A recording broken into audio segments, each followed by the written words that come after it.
Functions of financial market पर ये जो क्वेश्चन आएगा तो डायरेक्टली इससे शुरू नहीं करना है। पिछले वीडियो में जो मैंने बताया था एबीसी फॉर्म, ए इंट्रोडक्शन, बी मीनिंग, सी इधर टाइप्स आएगा दैट इज कैपिटल मार्केट जो कि शेयर बाजार है, और short term market money market ये सी होगा, और अल्टीमेटली डी होगा ये फंक्शंस। ठीक है, सो ये तुम्हारा बनेगा D, functions of financial market. ऐसे एग्जाम में लिखना तो मार्क्स का स्कोप बढ़ता है। ठीक है, ओके। सो अभी हम क्या करेंगे, फंक्शंस ऑफ फाइनेंशियल मार्केट सीखेंगे। फाइनेंशियल मार्केट दोनों प्रकार का मार्केट है, short term market that is एक साल से कम जिसको मनी मार्केट बोलते हैं, और लॉन्ग टर्म मार्केट जिसको हम कैपिटल मार्केट बोलते हैं। तो let us come to the first point. बहुत सिंपल है कि रिसोर्सेस ट्रांसफर होता है। किसके पास ट्रांसफर होता है? इन्वेस्टर, जिसके पास फंड्स है, या लेंडर बोलेंगे उनको, जिसको पैसा चाहिए, टेक्निकली बोरोअर्स ले लो।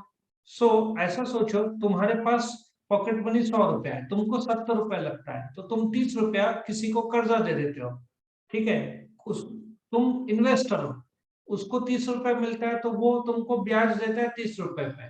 सो तुम्हारे पास जो सेविंग्स है एज इन्वेस्टर, तुम वो इन्वेस्ट कर देते हो, और जिसको पैसा गरज है, बोरोअर, ठीक है, वो पैसा का इस्तेमाल करके कमाता है, और उस सपोजली वो कमाता है 12%, तुमको देता है 6%। तो तुम्हारा भी फायदा और उसका भी फायदा, उसको फंड्स की जरूरत है, तुम्हारे पास एक्सेस फंड है। तो फाइनेंशियल मार्केट लेंडर और बोरोअर को एक साथ लाता है। करेक्ट। प्रोडक्टिव यूसेज, वही मैंने बताया कि 30 रुपया तुम्हारे पास ऐसे ही पड़ा रहेगा, उसकी वैल्यू भी बढ़ेगी नहीं, और आउटपुट भी नहीं आएगा।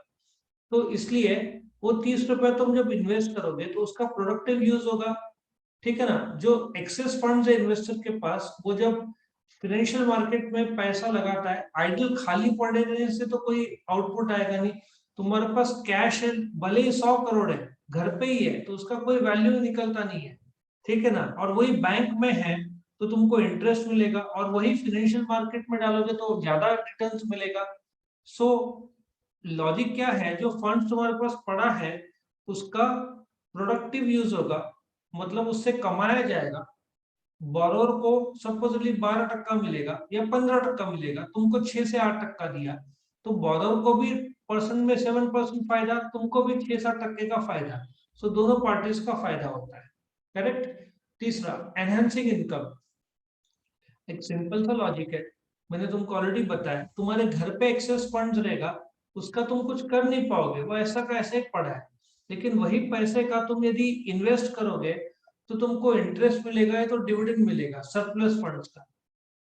और इस वही पैसे का जो बोरोअर यदि प्रोडक्टिव यूज होता है तो देश का भी आउटपुट बढ़ता है, देश का भी नेशनल इनकम बढ़ता है। सो एज इन्वेस्टर तुमको रिटर्न्स मिल रहा है इंटरेस्ट या डिविडेंड के रूप में, बोरोअर को मिल रहा है प्रॉफिट के रूप में, प्रॉफिट का एक हिस्सा तुमको जाएगा इंटरेस्ट और डिविडेंड के रूप में। अल्टीमेटली प्रोडक्टिव यूज किया तो देश का आउटपुट बढ़ेगा, जिससे देश का कैपिटल फॉर्मेशन होगा। हो सकता है वो रकम इतना बड़ा हो कि किसी ने कोई फैक्ट्री डाला या कहीं प्रोडक्टिव चैनल में इस्तेमाल किया, तो कैपिटल फॉर्मेशन होगा। अब टाटाज ने एयर इंडिया को खरीदा 18,000 करोड़ में, तो ये जो 18,000 करोड़ का जो पैसा लगेगा वो उनको फाइनेंशियल मार्केट से मिलेगा। करेक्ट। पांचवा, प्राइस डिटर्मिनेशन।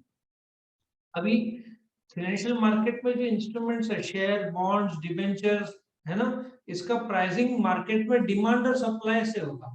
सप्लाई कौन करता है? जिसके पास एक्स्ट्रा फंड्स है, इन्वेस्टर। डिमांड कौन करता है? जिसको पैसों की जरूरत है, बोरोअर। ठीक है ना। इन्वेस्टर सप्लायर्स है, और कॉर्पोरेट्स ये सब गवर्नमेंट बोरोअर्स है। सो इन दोनों के बीच का इंटरेक्शन जो होता है, डिमांड और सप्लाई के बेसिस पर ब्याज दर या तो डिविडेंड तय होता है। ठीक है ना। इससे प्राइस पता चलता है उस सिक्योरिटी का कितना है। छठवा, सेल मैकेनिज्म। एक सी तुम्हारे पास एक्स्ट्रा फंड्स है, बट तुम बोरोअर को ढूंढने कहाँ जाओगे? सो एक ऐसा मैकेनिज्म है जहां पे तुम्हारा सेलर और बायर एक साथ आते हैं। ठीक है ना। तो ये मैकेनिज्म है जहां पे फाइनेंशियल एसेट्स जो है, जो इन्वेस्टर और बोरोअर को मिलाता है, तो एक प्रकार का मार्केटिंग हो जाता है और लिक्विडिटी हो जाता है, ताकि फटाफट इसको तुम बोरोअर के पास ट्रांसफर कर सको और तुम्हारा कमाई भी तुरंत शुरू हो जाए। मोबिलाइजिंग ऑफ फंड्स, बात तो वही है। द मोमेंट तुम्हारे पास, सी क्या होता है अपने देश में, गरीब लोग बहुत हैं और अमीर लोग बहुत हैं। ऐसा सोचो तुम्हारे पास वॉशिंग मशीन है, हफ्ते में तुम 2 से 4 बार चलाओगे वॉशिंग मशीन। तो मैं बोलना क्या चाहता हूँ कि वॉशिंग मशीन तुमने आज चलाया और उसके बाद चलाओगे बुधवार को, कल तो खाली रहेगा। यदि कोई कल गरीब ने यूज कर लिया तो क्या होगा कि वॉशिंग मशीन का इस्तेमाल भी हो जाएगा, तुम्हारे पास जो खाली पड़ा हुआ है कल, अच्छा तुमने सामने वाले गरीब को बोला कि भाई मेरे को इलेक्ट्रिसिटी बिल प्लस मेरे को रिटर्न चाहिए, तो गरीब को परोड़ेगा। यदि नॉर्मल हो, उसका घर से जो खुद से साफ करने का खर्चे से सस्ता तुम्हारे से लेकर होता है। सो मैंने वॉशिंग मशीन का एग्जांपल इसलिए दिया कि बहुत सारे संपत्ति अपने देश में जो, अब जैसे कार ले लो, कितने सारे कार ऐसे घर पे पड़े रहते हैं, जो लोग के पास 2-2 4-4 कार है ऐसे पड़े रहते हैं, करेक्ट। तो मोबिलाइजिंग फंड्स से फायदा ऐसे होता है कि तुम्हारे पास जो खाली पड़ा हुआ एसेट्स है, कितने सारे एसेट्स खाली पड़े रहते हैं, यदि उसका इस्तेमाल किया जाए तो कॉस्ट भी सेव हो जाए, ठीक है ना, देश का भी फायदा हो जाए। तो यही है, तुम्हारे पास एक्स्ट्रा फंड्स है, मोबिलाइज मतलब उसको इस्तेमाल तो करवाओ इन्वेस्ट करके। तुमने इन्वेस्ट किया तो तुम्हारा खाली फंड्स पड़ा था, उससे अर्निंग शुरू हो जाएगा।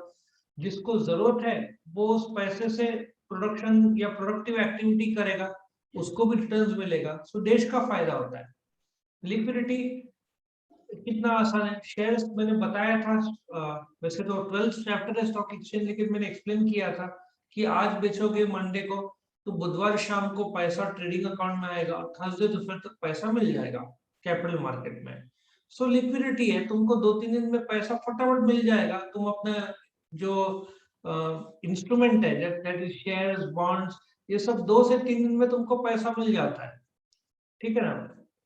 और बोलते ना, जो लंबे समय के लिए 10 साल 20 साल का नहीं सोच रहे हैं, कुछ महीनों के लिए, कुछ साल के लिए सोच रहे हैं, तो लिक्विडिटी बेस्ट है, करेक्ट। लिक्विडिटी मतलब जो तुरंत कैश में कन्वर्ट हो जाए, तो 2-3 दिन काफी अच्छा है। एकदम अर्जेंट चाहिए तो गोल्ड, गोल्ड 1-8 घंटे में तुमको पैसा मिल जाएगा बेच के। इजी एक्सेस, बोथ इन्वेस्टर और इंडस्ट्रीज एक दूसरे की जरूरत पड़ती है। फाइनेंशियल मार्केट ऐसा प्लेटफॉर्म प्रोवाइड करता है जहां पे बायर और सेलर एक दूसरे को ढूंढ सकते हैं। क्योंकि ऐसा सोचो ना कि यदि जैसे इंस्टाग्राम में तुम्हारा फ्रेंड है, तुम नहीं हो, तुमने इंस्टाग्राम लोड किया या ऐप डाउनलोड किया, तो तुम फ्रेंड का नाम टाइप करोगे तो शायद उसका फोटो आ जाए, तो तुम उसको फॉलो कर सकते हो। तो यदि इंस्टाग्राम नहीं होता तो फॉलो कहाँ किए होते, ऐप है ना इंस्टाग्राम। तो या फेसबुक ले लो, उसी प्रकार से ये एक ऐसा मार्केट है, ऐप समझो इसको, जहां पे लेंडर और बोरोर एक दूसरे को ढूंढ लेंगे बेस्ड ऑन दी इंट्रोडक्शन जो उनका है, करेक्ट। और सिंपल सा लॉजिक है, बात तो वही है। प्रोडक्टिव यूज होगा तो देश का सेविंग्स कैपिटल में कन्वर्ट हो जाएगा। तुम्हारे पास जो सेविंग्स घर पे पड़ा है ना, तुमको फायदा हो रहा है बिकॉज तुमको अर्निंग नहीं हो रहा है, ना बोरोर को फायदा हो रहा है, ना वो पैसा लगा पा रहा है।